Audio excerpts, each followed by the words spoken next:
Hello everyone, मैं अभिल सागर आपका अपने यूट्यूब चैनल एबीएस इंस्टीट्यूट पर हार्दिक स्वागत करता हूं। आज का हमारा जो टॉपिक रहने वाला है वो 12th क्लास की विद्युत द्विध्रुव के कारण उत्पन्न होने वाली विद्युत क्षेत्र की तीव्रता को समझेंगे। ये टॉपिक हमारे बोर्ड एग्जाम के लिए बहुत ही मोस्ट इम्पोर्टेंट है, जो हर साल ही लगभग पूछा जाता है और ये क्वेश्चन हमको लगभग 5 नंबर का आता है और ये 5 नंबर हम इस लेक्चर से इस टॉपिक से कंप्लीट कर लेंगे। लेकिन ये टॉपिक आपको तभी आएगा जब तक कि आप लोग ये वीडियो शुरू से लेके एंड तक वॉच करेंगे। आइए देखते हैं हम अपना टॉपिक निरक्षीय स्थिति में विद्युत क्षेत्र की तीव्रता। तो निरक्षीय स्थिति में विद्युत क्षेत्र की तीव्रता है वो हमारी एक विद्युत द्विध्रुव के कारण उत्पन्न होती है। तो सबसे पहले हम बेटा एक बनाएंगे विद्युत द्विध्रुव।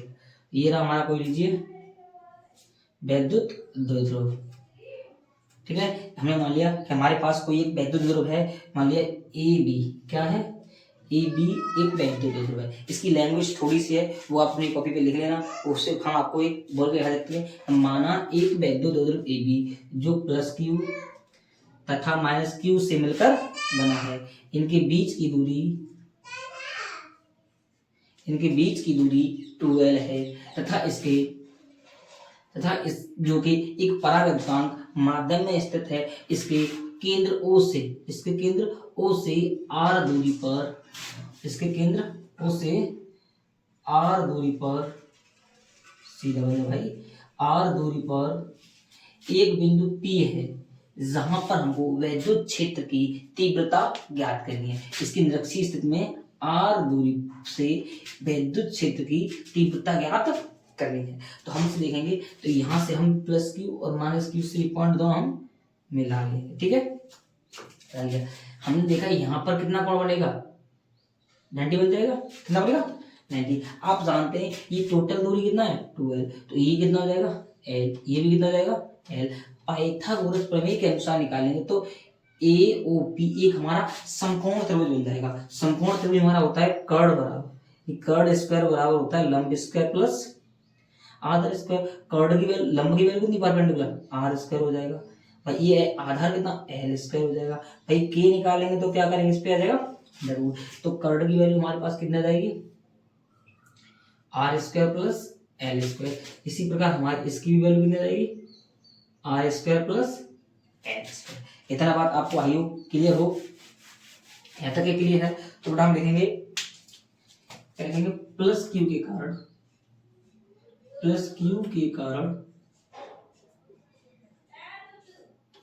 कारण बिंदु P पर उत्पन्न विद्युत क्षेत्र की तीव्रता। हमारी तीव्रता कितनी जाएगी बड़ी, प्लस क्यू के कारण है तो प्लस क्यू ए माना है तो ई ए मान लेते हैं। तो वेक्टर ई हमारा हो जाएगा 1/4 pi epsilon naught into K into Q upon भाई प्लस क्यू से दूरी कितना हमारा, अंडर रूट में R square plus L square. ठीक है, R square plus L square. आप जानते हैं भाई साहब कि अंडर रूट से स्क्वायर हमारा कट जाता है। तो ई ए की जो वैल्यू है वो हमको कितनी निकल के आएगी, 1/4 pi epsilon naught into K into Q upon R square plus L square. इसकी जो हमारी दिशा रहेगी प्लस है तो ए से पी की ओर इसकी दिशा रहेगी, ए से पी की ओर, ए से पी की ओर, इस दिशा में इसकी दिशा रहेगी ई ए। ठीक है ना, आई होप आपको इतना क्लियर है। फिर हम निकालेंगे क्या, माइनस क्यू के कारण बिंदु P पर उत्पन्न विद्युत क्षेत्र की तीव्रता।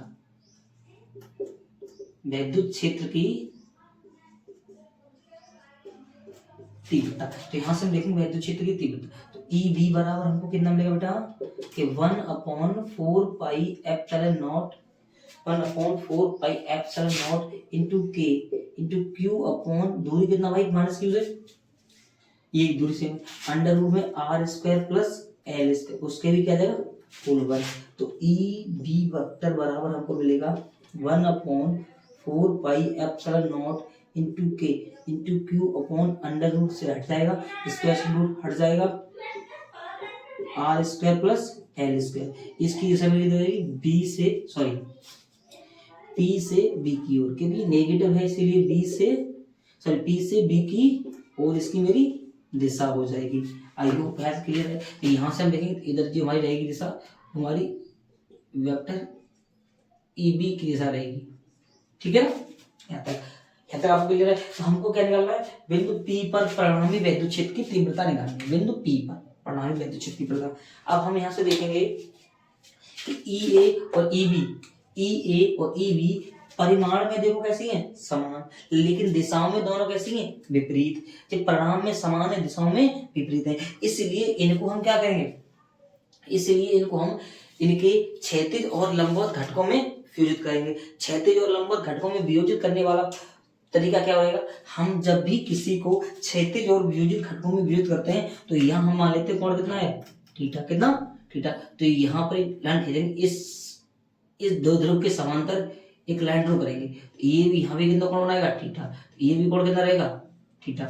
ये जो लाइन है वो हमारी इस दो ध्रुव के समांतर खींची गई है, इसीलिए यहाँ एंगल थीटा है, तो यहाँ भी कितना हो जाएगा थीटा। तो इसको हम लंबवत और क्षैतिज घटकों में वियोजित करेंगे। तो इसके लंबवत घटक क्या होंगे, तो एक बात ध्यान रखेंगे, तो लंबवत घटक के साथ हमारा साइन आता है और क्षैतिज घटक के साथ हमारा कॉस आता है। तो लंबवत घटक में क्या हो जाएंगे, तो इनको सबसे पहले लिखेंगे, इनको लंबवत घटकों में वियोजित करने पर तो लंबवत घटक हो जाएगा ई ए साइन थीटा,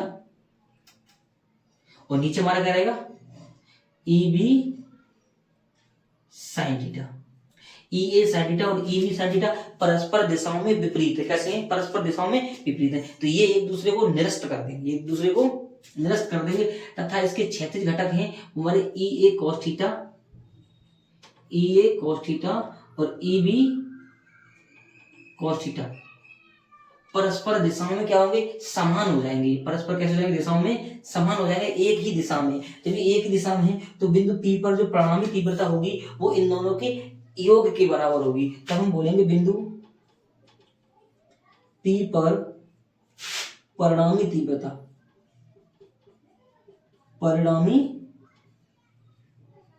तीव्रता तुम्हारी परिणामी तीव्रता बेटा कितनी मिल जाएगी, जो ई है वो हमारी E A cos theta plus E B cos theta के योग के बराबर हो जाएगी।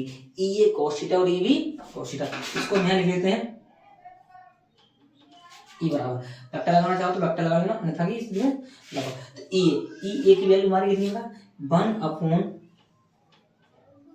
1/4 pi epsilon naught into K into R square plus L square into क्या आ जाएगा cos theta plus E B की वैल्यू हमारी कितनी है 1/4 pi epsilon naught into K into Q upon R square plus L square into हमारा क्या हो जाएगा cos theta into cos theta जो कॉस थीटा। फिर हम देखेंगे इन दोनों की जो वैल्यू है वो देखने में कैसे लग रहे हैं, एक दूसरे के बिल्कुल समान है, एक ये इन दोनों को जब हम जोड़ेंगे तो हमारा 2 × 1/4 pi epsilon naught into K into Q upon R square plus L square इतना हो जाएगा इंटू में कॉस थीटा। जैसे हम कोई सेम चीज दो चीज जोड़ते हैं, जोड़ने पर क्या होता है 2 लग जाता है, जैसे a प्लस a कितना होता है 2। इसी प्रकार इतना हो जाएगा।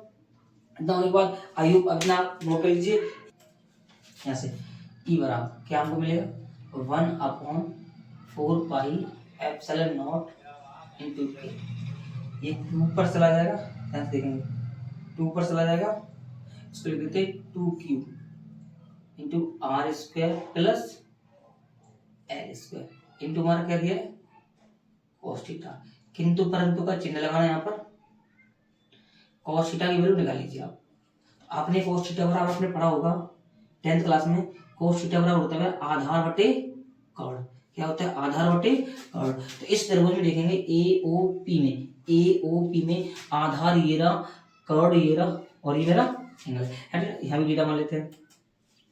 तो आधार तो cos थीटा की वैल्यू हमारे पास तो निकलेगी वो आधार कितना L कर्ड कितना हमारा अंडर रूट में R square plus L square. तो कोस थीटा की वैल्यू है वो मेरी हो जाएगी L upon under root R square plus L square. ये तो मेरी किसकी वैल्यू है, कोस थीटा की। कोस थीटा की वैल्यू हमने कहाँ निकाली, त्रिभुज एओपी से, ठीक है ना। यहाँ तक क्लियर है, क्लियर। कितना क्लियर है, ई बराबर हमको कितना मिलेगा 1/4 पाई एप्सिलॉन नॉट इंटू के। इस 2 को हम इसके बाद छोड़ देते, 2 इंटू कर लेते हैं, अभी मत करो, 2 upon R square plus L square into cos theta ये रखना है L upon under root R square plus L square. E बराबर हम देखेंगे तो 1/4 पाई एप्सिलॉन नॉट इंटू के। इस 2 को एल के बाद छोड़ेंगे तो 2 इंटू क्यू इंटू 12 हो जाएगा। इस पे पावर 1 रहेगी, अंडर रूट का मतलब आधी पावर होता है, R square plus L square power कितना हो जाएगा, R square plus L square जो पावर है वो हमारा 1 और आधा कितना होता है 3/2 हो जाएगा। किंतु परंतु को फिर से चिन्ह लगाएंगे तो q इंटू जो 12 है, q इंटू 12 है वो हमारी वैद्युत द्विध्रुव आघूर्ण के बराबर होती है। किसके बराबर, वैद्युत द्विध्रुव आघूर्ण। एक द्विध्रुव का वैद्युत द्विध्रुव आघूर्ण होता है, उसका फॉर्मूला होता है p बराबर q इंटू 12। तो q इंटू 12 जो है वो हमारे किसके बराबर बन जाएगा 1/4 पाई एप्सिलॉन नॉट इंटू के। ये q इंटू 12 जो मेरा p के बराबर बन जाएगा, किसके बराबर, p के बराबर। तो p बराबर नीचे कितना मिल जाएगा R square plus L square power कितना जाएगा 3/2। एक तो फॉर्मूला यही हो गया इसका विद्युत क्षेत्र की तीव्रता न्यूटन प्रति कूलम। आप इधर कर लिख सकते हैं, यदि एल आर जो है हमारी वो ग्रेटर देन एल हो, इस कंडीशन में आर जो है वो एल के सापेक्ष में बहुत बड़ी हो, क्या हो बड़ी हो, तो हमारी जो आर स्क्वायर है वो इज ग्रेटर देन हो जाएगी एल स्क्वायर से। क्या हो जाएगी, आर स्क्वायर जो है वो एल स्क्वायर से और ज्यादा बड़ी हो जाएगी। जैसे एग्जांपल तौर पर समझते हैं भाई 2 और 1/2 है, आप देखेंगे ये बड़ी है, कायदा बड़ी है, इसका वर्ग करेंगे तो 4 हो जाएगा, इसका वर्ग करेंगे 1/4, तो इसका वर्ग बड़ा हुआ लेकिन 1/2 का वर्ग और छोटा हो गया। इसी प्रकार हमारी जो एल है वो बहुत छोटी हो जाएगी आर स्क्वायर की सापेक्ष में। तो हम देख लेंगे एल को नगण्य मानते हुए, नगण्य मानने पर एल को हम छोड़ देंगे। जैसे एल को छोड़ेंगे तो हमारे पास मिल जाएगा ई बराबर 1/4 pi epsilon naught into K into P upon L को छोड़ देंगे तो कितना बचेगा, सिर्फ आर स्क्वायर पावर मिलेगा 3/2, 2 से 2 कट जाएगा। नीचे वाला भी हम कर देते हैं, हमने लिख लिया होगा। ई बराबर हमको मिल जाएगा 1/4 pi epsilon naught into K into P upon R power 3। ये फॉर्मूला का रियलिटी न्यूटन प्रति कूलम। अगर आप चाहो तो एक कंडीशन कर सकते हो, यदि क्या, यदि तो कर सकते हो यदि हम अगर के की वैल्यू कितना रख दें 1, के की वैल्यू 1 किसके लिए होती है, निर्वात अथवा वायु के लिए के का मान जो होता है 1 होता है, निर्वात या अथवा वायु के लिए, निर्वात अथवा वायु के लिए के का मान होता है 1। तो के का मान 1 रखेंगे तो ई बराबर हमको कितना मिलेगा 1/4 pi epsilon naught into P upon R power 3। यही मेरे निकल के आएगी न्यूटन प्रति कूलम। यही मेरी विद्युत क्षेत्र की द्विध्रुव की कारण उत्पन्न होने वाली विद्युत क्षेत्र की तीव्रता है। कौन सी स्थिति में, निरक्षीय स्थिति में। आई होप आप लोगों को यहाँ तक एकदम डाउट क्लियर हुआ होगा।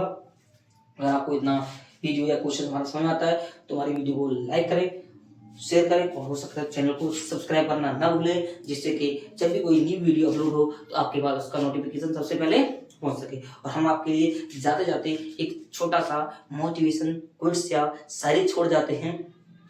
तो शायरी है मेरी कि मुश्किलों से भाग जाना, मुश्किलों से भाग जाना आसान होता है, मुश्किलों से भाग जाना आसान होता है। हर पहलू जिंदगी का इम्तिहान होता है, हर पहलू जिंदगी का इम्तिहान होता है। डरने वालों को मिलता नहीं कुछ जिंदगी में, डरने वालों को मिलता नहीं कुछ जिंदगी में। लड़ने वालों के लिए, लड़ने वालों के कदमों में जहां होता है, लड़ने वालों के कदमों में जहान होता है। जय हिंद।